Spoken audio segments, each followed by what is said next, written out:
Huawei has taken a very focused approach with the Pura X Max, creating a foldable that feels carefully designed from top to bottom. A quick shout out to my tech partner from China for sharing this video. A big thank you for making this possible. Hey everyone, it's Maiky from techmaiky. If you love staying updated with the latest gadgets, make sure to subscribe and hit the notification bell so you never miss out our exciting tech content. The first thing that stands out is the premium build. The rear panel combines glass with an aluminum frame, while the camera module features a smooth, volcano-inspired deco design formed through a hot bending process, giving the entire phone a seamless and refined appearance. Even the hinge has its own touch of elegance, with the Huawei logo gradually appearing as you close the device. It adds a premium feel and perfectly matches the stylish identity of the Pura series. If you're someone who enjoys spending time in cafes or trendy lifestyle spaces, this phone definitely fits that aesthetic. Huawei also offers 5 different color options, which is something you rarely see on a foldable smartphone, and every version has its own personality. The interstellar blue model I have is especially interesting because it shifts between blue and black and even hints of purple depending on the lighting. The small black deco around the camera reminds me of a tiny volcanic island, making the overall design even more distinctive.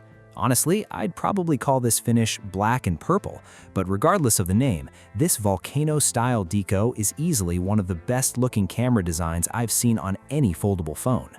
Moving over to the cameras, the main sensor is a 50-megapixel shooter with a variable aperture ranging from f1.4 to f4.0. Variable aperture isn't something you see on many smartphones because it's expensive and technically challenging to implement, but the results are genuinely impressive.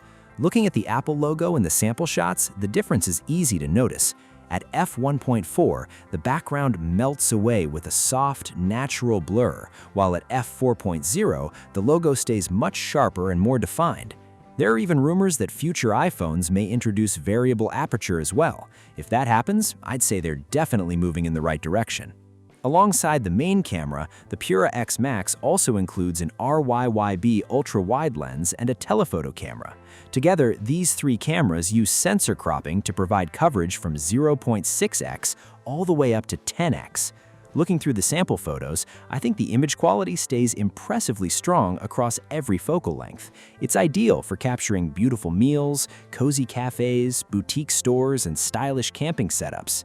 As for me, I don't exactly spend my time photographing coffee or desserts. I'm usually taking pictures of PC cases, desktop builds, and workstations. If you've ever tried photographing RGB computer hardware, you'll know that many smartphones struggle to reproduce the true bluish-green lighting, often making the colors look unnatural.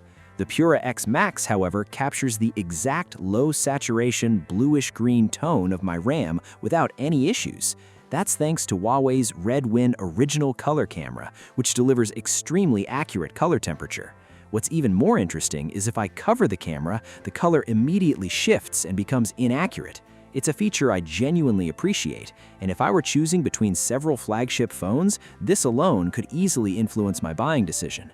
Of course, the biggest deciding factor for most people is still the price. At 10,999 yuan, around £1,222 in the UK and $1,625 in the USA, this is undeniably an expensive smartphone. However, its unique folding design raises an important question. With its golden ratio display and optimized horizontal and vertical screen experience, could it offer enough emotional appeal and practical value to justify that price and convince me to buy one? After using it for an entire month, my answer is still no. That said, I was genuinely impressed when I first picked it up. Once I connected it to my personal NAS media library, watching movies and TV shows became an incredible experience. Many video sources are close to 4:3 aspect ratio, which allows the Pura X Max to display much larger content than a traditional candy bar smartphone. Even without HDR enabled, the inner display reaches 1,300 nits of brightness, and unless the screen is completely black, the crease is almost impossible to notice. The speakers are equally impressive, creating an immersive entertainment experience with both excellent visuals and powerful sound. Speaking of movies, finding certain shows like the American series The Snow Report isn't always easy, and when it comes to overseas streaming platforms like Netflix and Disney+, most of us can't exactly hop on a plane to Paris or Bali just to access them. Fortunately, there's a useful app called Lucky Theater. It doesn't require any special setup or network configuration. Simply download it from the official website, sign in, and you can watch Netflix, Disney+, and a variety of overseas movies and TV shows for free. If you're a movie enthusiast or a film student, it's a great way to enjoy a huge library of content. You can check out the download link if you're interested. But everything I've talked about so far relates to traditional movies and TV shows. Let's switch over to something most people use every day: short video apps. When this phone first launched, many reviewers pointed out that endlessly scrolling through short videos felt fantastic, and I completely understand why. But using short video platforms isn't only about watching content. Sooner or later, you'll want to leave a comment, and that's where the experience starts to fall apart. Personally, I constantly find myself typing a comment only to realize the keyboard is blocking the part of the screen I want to see. Then I close the keyboard, check the video again, reopen it, continue typing, close it once more, and repeat the whole process. It becomes an endless cycle that's surprisingly frustrating. Unfortunately, this happens on both the outer display and the inner folding screen. So yes, I think it's something you could eventually get used to. It's not a deal breaker. If the phone delivered enough enjoyable moments in everyday use, I'd probably be willing to overlook the awkward commenting experience. And when I say enjoyable moments, I immediately think about gaming. Imagine having such a large display in a relatively lightweight device. Pull it out while you're relaxing outdoors, enjoy the scenery, and play a few games. It sounds like a great experience. Go ahead and laugh, but that's honestly what I expected when I first got it. Even with its limitations, I figured that if I lowered the graphics settings a little and locked the frame rate at around 45 FPS, it would perform just fine. My expectations weren't exactly unrealistic. So how did it actually perform? Let's start with Genshin Impact. Running at the highest graphics settings for 20 minutes in an air-conditioned room while exploring the map, the phone averaged 46 FPS. It began at a steady 60 FPS, but gradually fluctuated between 30 and 60 FPS.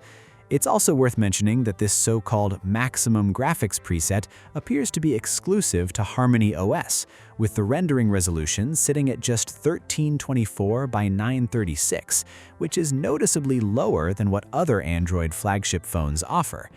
Next, I tested the more demanding StarQuest mode. At the highest graphics settings, the average frame rate came in at 41 FPS. Interestingly, the rendering resolution here increased to 1450 by 1026, which is actually higher than the resolution used in Genshin Impact. The visuals still looked quite good, and more importantly, the frame rate stayed relatively consistent throughout the test, making the overall experience surprisingly enjoyable. Temperature control was also respectable. The highest surface temperature reached 45.7 degrees Celsius, so the phone felt warm in the hand but never became uncomfortably hot. Personally, I think reducing the graphics settings a little and locking gameplay at 45 FPS would make for a very pleasant gaming experience. That said, both of these games are natively optimized for HarmonyOS. Once you move to a title like Zhangmo D, which requires switching over to another platform, the experience becomes a different story. Although the phone isn't particularly impressive in demanding cross-platform games, I did discover the type of games it handles best. Thanks to the large display and excellent speakers, it's incredibly easy to spend hours enjoying more casual gaming sessions. But would that alone convince me to buy it? My answer is still no.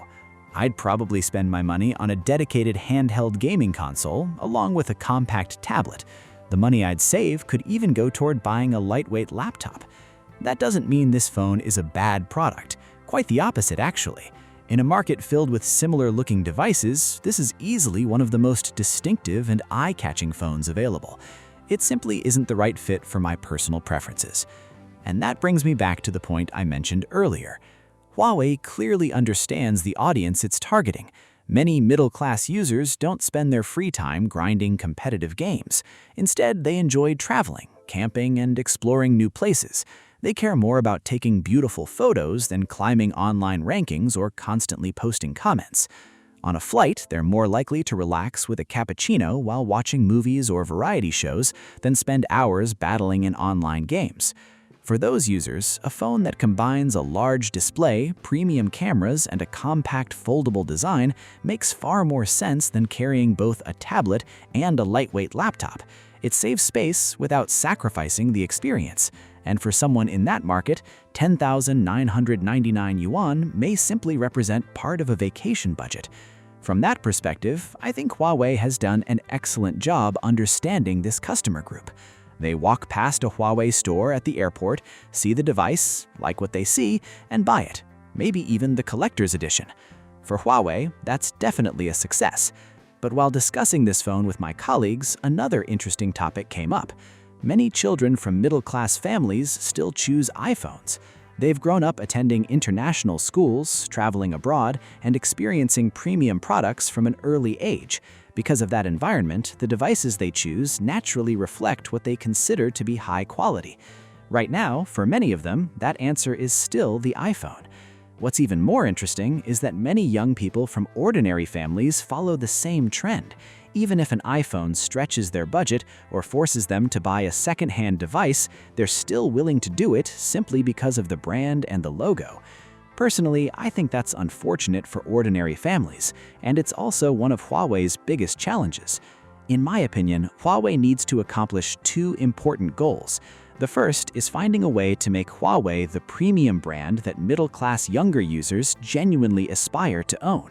And the second is building on that reputation by creating more mainstream products that appeal to everyday consumers while still delivering strong overall performance. To me, those two goals are closely connected. Hopefully, Huawei continues improving and moving in that direction. And that's it for today's video. This is a brand new style of smartphone review, where I focus not only on testing the device itself, but also on analyzing who it's actually designed for, combining that with my real-world experience to share my thoughts. Personally, I find this approach much more interesting than simply reading through a list of specifications. If you enjoyed this format, let me know what you think in the comments below. Thanks for watching, and I'll see you in the next video. Bye!